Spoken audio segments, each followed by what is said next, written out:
sur les 11, il y en a 3 qui sont, on va dire, dans le coma. Et puis le reste, ils ont des fractures du bassin et puis des jambes. Ils ont envoyé à l'hôpital Trousseau et il y en a à Clocheville. Vous avez quelqu'un d'autre famille? Ouais. Amoun Marzeïa. C'est la fille de ma soeur. Elle est bien touchée quand même.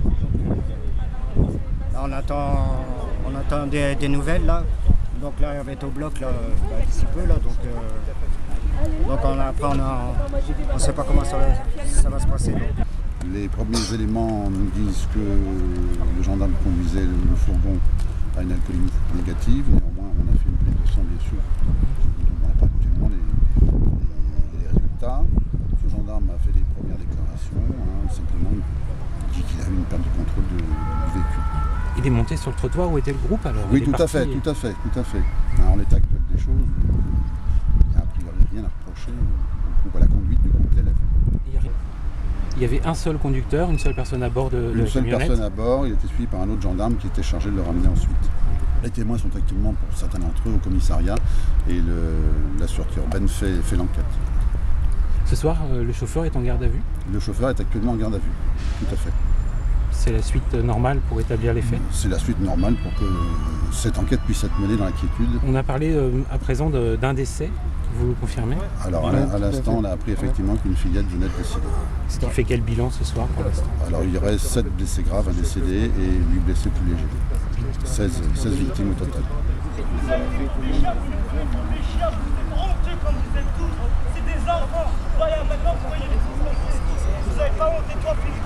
Ils sont arrivés, ils ont mis en place un barrage avec les CRS et boucliers. Ensuite, il y a des parents qui sont arrivés parce que c'était l'heure de la sortie, ils ne savaient pas trop ce qui se passait.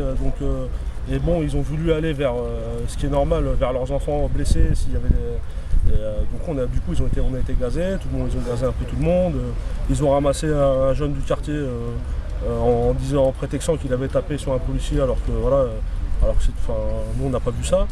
Et voilà quoi, maintenant ça envenime les choses. Ça me fait penser à l'affaire de Ziad Ebouna un peu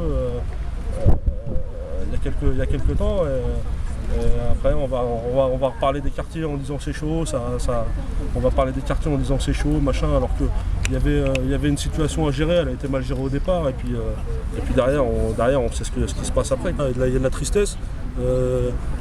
D'après ce qu'on entend, c'est des enfants qu'on connaît, des parents qui sont... on a envie d'être derrière les parents et penser à eux surtout.